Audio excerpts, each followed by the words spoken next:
Police भी कुछ ढूंढ पाई नहीं, अभी तक कुछ पता नहीं चला। हाँ, लल्ली वैन उठाई और मोटरसाइकिल बैठो ले चले गए। वो 3 जुलाई को गायब हुई है अस्पताल से। 10 मिनट को आंख लगा था, इतने में मेरी बेटी को उठा के ले गए।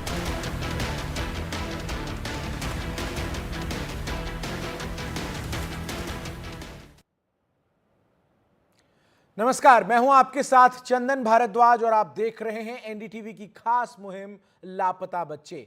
बच्चे परिवार का, समाज का, देश का भविष्य होते हैं, लेकिन ये अनमोल पूंजी खतरे में है। देश में हर साल हजारों बच्चे लापता हो जाते हैं। इसके बाद बच्चों के लिए परिवार तरसता है और परिवार के लिए बच्चे।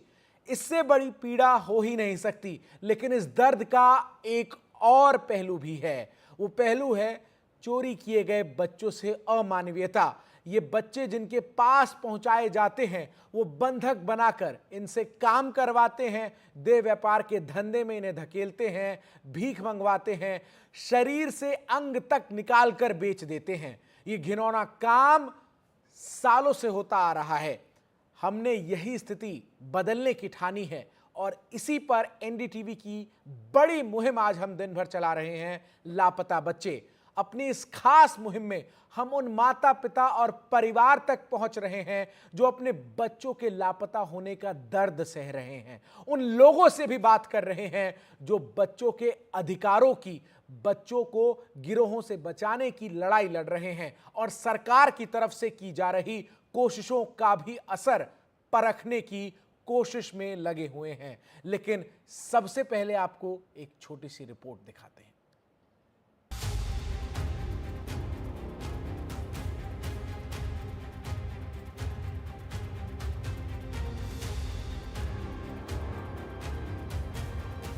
लल्ली वैन उठाई और मोटरसाइकिल बैठो ले चले गए। पुलिस भी कुछ ढूंढ पाई नहीं, कुछ कर पाई। जब भी हम जाते हैं तब भी सिर्फ आश्वासन नहीं मिलता।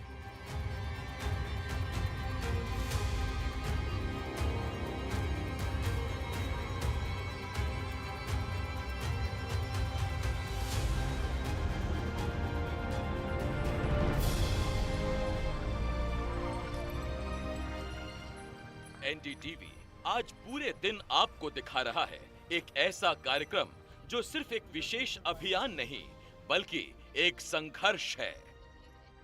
हम मानते हैं कि ये एक लंबी लड़ाई भी है जिसकी आज हमने शुरुआत कर दी है। शुरुआत उन मासूमों के लिए जो हमारे बीच से गायब हो गए और लौटकर घर नहीं आए क्योंकि उनके बचपन की बोली लगा दी गई। आज इस कार्यक्रम में हम सामने लाएंगे बच्चा चोरी और चाइल्ड ट्रैफिकिंग का वो अंधेरा सच जिसे नजरअंदाज कर दिया गया। जानेंगे उस दलदल भरे रास्ते के बारे में जिसमें एक बार फंस जाने के बाद मासूमों का निकलना लगभग असंभव हो जाता है। हम मिलवाएंगे आपको उन माँ बाप से जिनकी आंखें आज भी दरवाजे की ओर टिकी हैं। पुलिस भी कुछ ढूंढ पाई नहीं, कुछ कर पाई, अभी तक कुछ पता नहीं चला है।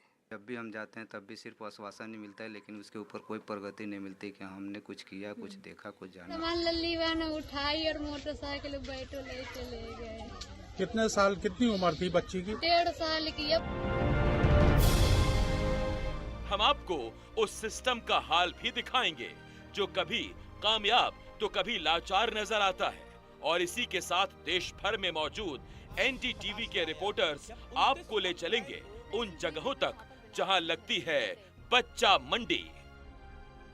आज सवाल सिर्फ ये नहीं है कि बच्चे कहां गए, सवाल ये भी है कि ऐसी खबरें हमारी संवेदना को झकझोरती क्यों नहीं। आइए मिलकर खोजें, मिलकर लड़ें और मिलकर आवाज उठाएं। 24 घंटे बहुत ज्यादा नहीं होते जब सवाल होता है आपके बच्चों की सुरक्षा का।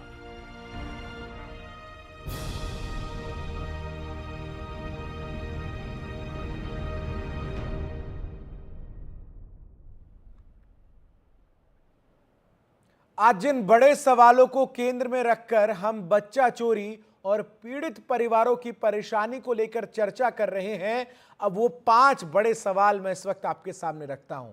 पहला सवाल और सबसे बड़ा सवाल कि बच्चा चोरी रोकने की सरकार की नीति असरदार क्यों नहीं है। दूसरा और अहम सवाल, क्या बच्चा चोरी रोकने के लिए सख्त कानून की जरूरत है।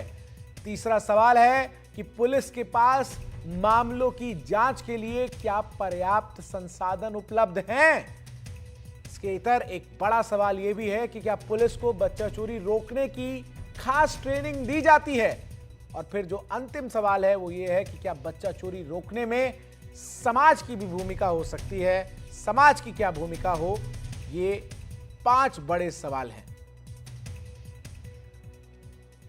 सरकारें तमाम उपाय करने का दावा करती है, लेकिन बच्चों के लापता होने के मामले घट नहीं रहे। कई बार बेशक पुलिस बच्चों को ढूंढ निकालती है तो कई मामलों की गुत्थी सुलझ नहीं पाती। आपको दिखाते हैं एक शहर दिल्ली की 2 तस्वीरें। जुलाई 2021 में दिल्ली के एक अस्पताल से महज 5 दिन की बच्ची चोरी कर ली गई। एक अनजान आदमी बच्ची के माता पिता को ये बोलकर अस्पताल ले गया कि नवजात बच्चों की कोरोना की मुफ्त जांच होगी। धोखे में आकर गरीब दंपत्ति बच्चे को अस्पताल ले गए और मां की गोद खाली हो गई। 3 साल हो चुके हैं, लेकिन बच्ची का अब तक कोई पता नहीं है। ये 25 जून को तो पैदा हुई थी हमारी लड़की, और 3 जुलाई को गायब हुई है अस्पताल से। कौन से अस्पताल से? बाड़ा हिंदूराव। कौन सा? बाड़ा हिंदूराव। हिंदूराव अस्पताल। हिंदूराव से गायब हुई है। तो आप यहाँ से अस्पताल क्यों गए थे? हम लोग तो नहीं गए थे। एक बुढ़ा सा आदमी आता है, एक व्यक्ति जो कह रहा है यहाँ पे हिंदूराव में ना कोरोना काल का छोटे बच्चों को टेस्ट हो रहा है जो अभी पैदा हुए हैं, तो उनका टेस्ट के लिए आपको चलना पड़ेगा। तो पहले हमने उनको मना कर दिया, हम नहीं जाएंगे। तो 2-3 बार वो आ चुका था हमारे घर पे, यूँ कह रहा बच्चे का भविष्य नहीं देख रहे हो, चलो मेरे साथ। तो फिर हम गए, यूँ कह रहे 1-2 बच्चे और भी लेके जा रहा हूँ मैं। तो हम नहीं गए थे। फिर हम बाद में लास्ट में गए ना, तो फिर वहाँ से कह रहे यहाँ पे बैठो आप, मैं अभी ज़रा पेपर बनवा रहा हूँ बच्चे के।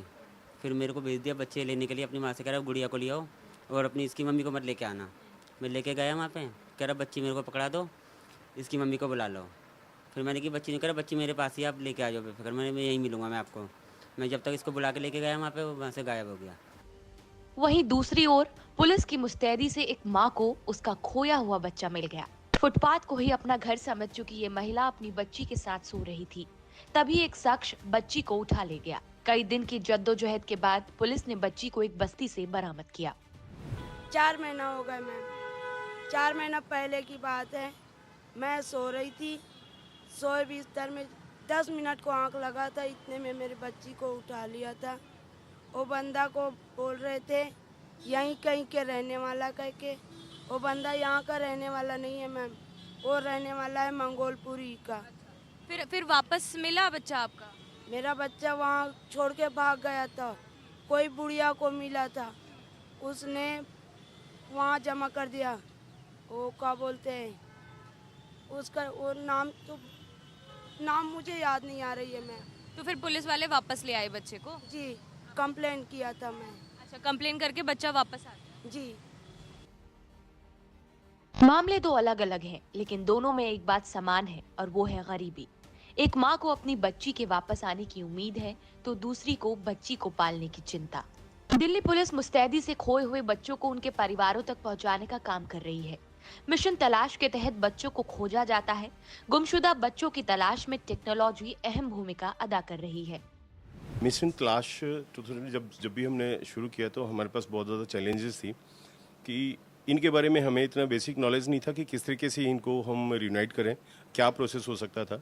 बच्चे ने पिछले 10 दिनों में, 5 दिनों में या रिसेंट कोई ऐसा बदलाव हुआ या नहीं हुआ, उन सबको मॉनिटर करते हैं। और सारी चीज़ों को मॉनिटर करते हैं। अब हमारा एक्सपीरियंस एक्चुअली मोर देन 1000 हमने बच्चों को या इस तरह से हम रियूनाइट कर 224 या 25 बच्चों को हम रियूनाइट कर चुके हैं। तो इस एक्सपीरियंस में हमने कई चीज़ें इनरोल करी है। हर बार कोई इन्वेस्टिगेशन केस करते, कई नया एक टॉपिक हमारे इन्वेस्टिगेशन में या इंटेरोगेशन में या उस सर्च के कंसेप्ट में एक जुड़ता जाता है और हम हर बार कोई नई चीज़ उसको अडॉप्ट करते रहते हैं। इसमें अब टेक्नोलॉजी का बहुत ज़्यादा हेल्प लेते हैं। मिशन तलाश के तहत नॉर्थ दिल्ली के पुलिस अधिकारी सड़कों पर उतरकर इन बच्चों की पहचान करते हैं और हर कड़ी को जोड़कर बच्चों को बचाया जाता है। जी, हम लोगों के पास जब भी ऐसा केस रिपोर्ट होता है जिसमें कोई माइनर बच्चा है वो मिसिंग है घर से, तो हम लोग उसको prima facie legally we consider it kidnapping only, और हम किडनैपिंग का ही केस रजिस्टर करते हैं and then we start the investigation. Because minor बच्चा है और उसको कुछ उसका नॉलेज नहीं है, उसको कुछ पता नहीं है, उसको कोई भी बहला फुसला के भी ले जा सकता है, जिसके अंदर भी स्पेशली जो 0 to 7 ईयर्स का जो एज ग्रुप है वो तो बहुत ज़्यादा ही वल्नरेबल रहता है। तो इसके अंदर जब भी हमारे पास ऐसी कोई भी शिकायत आती है तो भी put our teams into action, और उसके अंदर हम लोग फर्स्ट प्राइमा फेसा यही रहता है कि कोई इसके अंदर ह्यूमन ट्रैफिकिंग का तो एंगल नहीं है, कोई किडनैपिंग तो नहीं हो गई है, और उसके अंदर first priority is always to rescue the victim. DCP Bantia ने बताया कि उनकी पूरी टीम ने इस मिशन के तहत अब तक 503 माइनर बच्चों को उनके घर पहुंचाया है। हम लोगों की 3 तरह की टीम्स हैं यहाँ पे। एक तो थाना लेवल पे, थाने के अंदर जो टीम्स रहती हैं वो तो है ही है। उसके अलावा there is an AHTU in every district, जो कि हमारे डिस्ट्रिक्ट में भी है, which is called anti human trafficking unit. Then there is missing person squad that we have form which specially dedicated to this purpose. उसके अंदर 20 लोग हैं and they supplement the efforts of police station teams, और उसके अंदर जैसे ही case report होता है उसके अंदर वो जाते हैं वहाँ पे, और बहुत सारे केसेस ऐसे हैं जो काफ़ी टाइम से अनसॉल्व चल रहे हैं, बच्चा अभी भी ट्रेस नहीं हुआ है, 2 साल 3 साल 1 साल, ऐसे डिफ़िकल्ट केसेस के ऊपर भी वो लोग काम करते हैं, और वो लोग उसके अंदर कई बार उन्होंने विक्टिम्स को रेस्क्यू भी किया है और लेके आए हैं। बच्चों की गुमशुदगी के आंकड़े डरावने हैं, लेकिन हमारे सार्वजनिक विमर्श में ये मुद्दे गायब हो जाते हैं। इससे ये सवाल पूछने की इच्छा होती है कि क्या हम वाकई में अपने बच्चों से प्यार करते हैं या हम वाकई में उनका ख्याल करते हैं, क्योंकि एक समय के बाद रोती हुई माँ के आंसू भी सूख जाते हैं, कहानियाँ आगे बढ़ जाती हैं और पीछे छूट जाती हैं, लेकिन ये आंकड़े और ये मामले थमने का नाम नहीं लेते। दिल्ली से अपने सहयोगी गौरी प्रसाद के साथ मैं Mansi Joshi, NDTV India. Trafficking का दायरा बहुत बड़ा है। एक तरफ बच्चों की चोरी होती है तो दूसरी तरफ ट्रैफिकर्स उन्हें भी शिकार बनाते हैं जो उम्र में बड़े होते हैं, समझदार होते हैं। ऐसे लोगों को ट्रैफिकर्स अक्सर बेहतर लाइफस्टाइल का झांसा देकर जाल में फंसाते हैं। ये सब कैसे होता है, इसके बारे में बताया है वकील और सामाजिक कार्यकर्ता भुवन रिभू ने। हमारे सहयोगी अंजीत ने उनसे बातचीत की और इस बातचीत में कई चौंकाने वाली चीजें निकलकर सामने आई। तस्कर अपने तरीकों को कैसे बदल रहे हैं, ये आपने इतनी यात्रा में कैसे महसूस किया? आज से लगभग 20 साल पहले लोग जाते थे बिहार, झारखंड, छत्तीसगढ़, आसाम, अलग अलग किस्म के शोषण के लिए अलग अलग किस्म की बच्चियों को या बच्चों को बहला फुसला के लाया जाता था। हम इतिहास में पढ़ते हैं 40 साल पहले कालीन उद्योग में बच्चों को बिहार से बहला फुसला के लाया जाता था, वहाँ बंधुआ मजदूरी कराई जाती थी।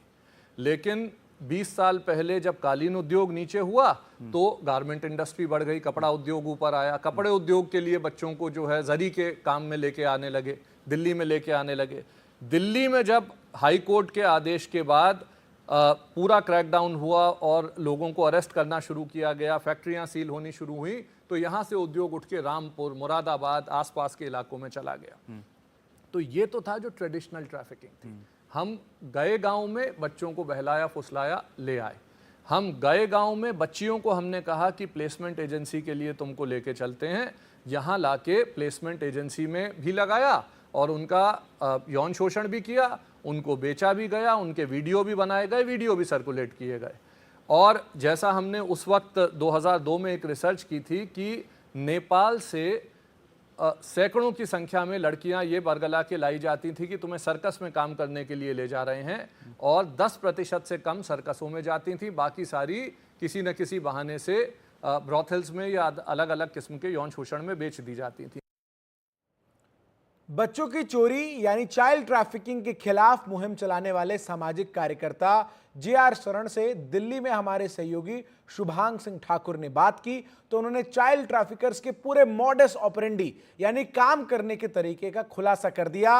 उन्होंने बताया कि ये प्रोफेशनल ट्रैफिकर्स ट्रैफिकिंग का ये धंधा 1 या 2 नहीं बल्कि 7 चरणों में पूरा करते हैं। इसके बाद जो कुछ होता है वो दिल दहला देने वाला है। बच्चों के शरीर की चमड़ी तक निकाल ली जाती है। कोई आइडियल एज इसमें नहीं है, बस अगर बच्चा मिल जाता है तो उसकी ट्रैफिकिंग कर दी जाती है। देखिए, ट्रैफिकिंग जो है वो 7 स्टेप्स में होता है। मैं चाहूँगा कि थोड़ा मैं आपको एक्सप्लेन करूँ यहाँ कि सबसे पहले ये ट्रैफिकर क्या होते हैं, ये इतने वेल ऑर्गेनाइज्ड हैं कि पहले ये उसके गांव के किसी एक आदमी को आइडेंटिफाई करते हैं जो उस बच्चे से दोस्ती बढ़ाता है, जो उस बच्चे को आइडेंटिफाई करता है कि इस बच्चे को हमें उठाना है। उसका दूसरा आदमी होता है जो उस बच्चे से फ्रेंडशिप बढ़ाता है, उसका ताचा बन के, उसके गांव का मामा बन के, कुछ बन के उससे फ्रेंडशिप बढ़ाता है। उसको हसीन सपने दिखाता है कि तुम बड़े शहर में जाओगे, बड़ी गाड़ियों में घूमोगे, तुम्हें पढ़ाएंगे भी, तुम्हें काम भी कम करना पड़ेगा, ये है वो है, अच्छे खाने भी मिलेंगे, बिकॉज पॉवर्टी एक one of the main reasons है ही।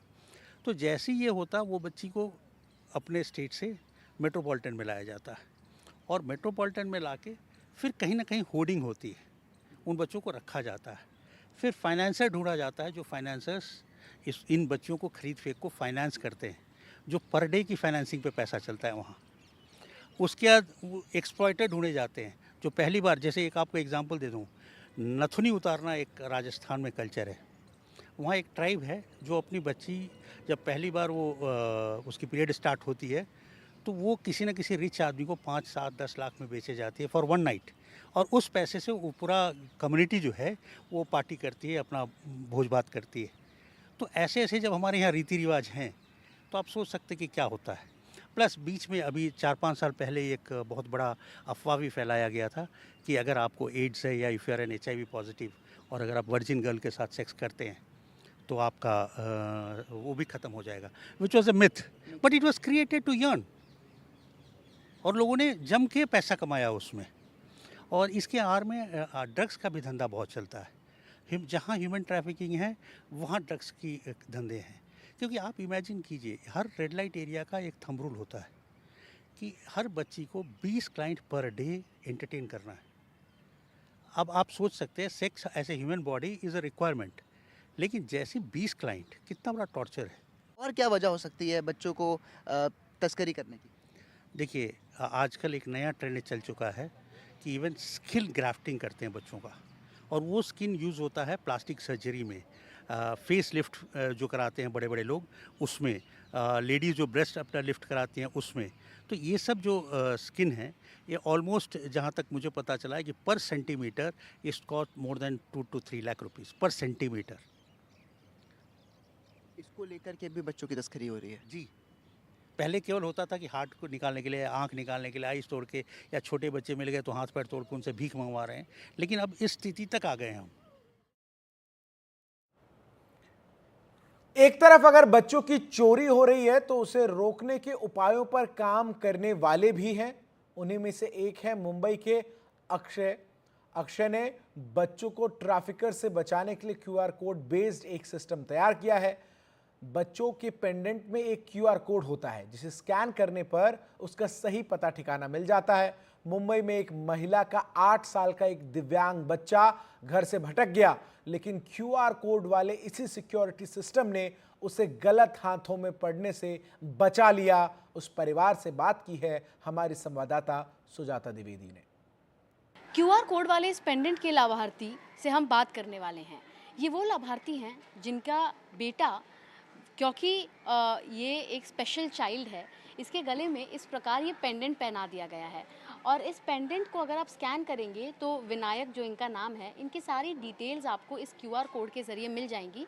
और एक घटना ऐसी हुई भी थी जहाँ पर विनायक अपने घर से निकल गए थे और उन्हें समझ नहीं आया, लेकिन इस QR कोड की मदद से ये वापस घर पर आ सके। पुलिस ने इन्हें दोबारा पहुँचाया। विनायक के पिता हमारे साथ हैं। आप साइकिल बनाते हैं, ये कोड जो आपने इन्हें पहनाया है पेंडेंट, ये कितना फ़ायदेमंद है? क्योंकि विनायक घर से निकल भी गया था, उस दिन क्या हुआ था? विनायक स्कूल से अपना आने के बाद थोड़ा सा फ्रेश हो गया और साइकिल ले गया, थोड़ा मैदान में राउंड मारने के लिए गया था, तो उतने के अंदर वो कुछ गुम हो गया था।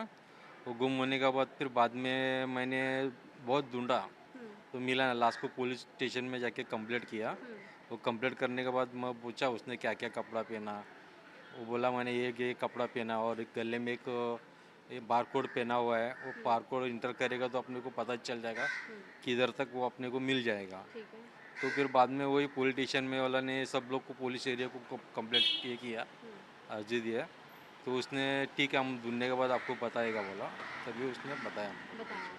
और और ये QR कोड आप इसे कब से पहना रहे हैं और इसके क्या कुछ लाभ है जो हैं आपको लगा है, आपको लग रहा है कि आपका बच्चा सुरक्षित है?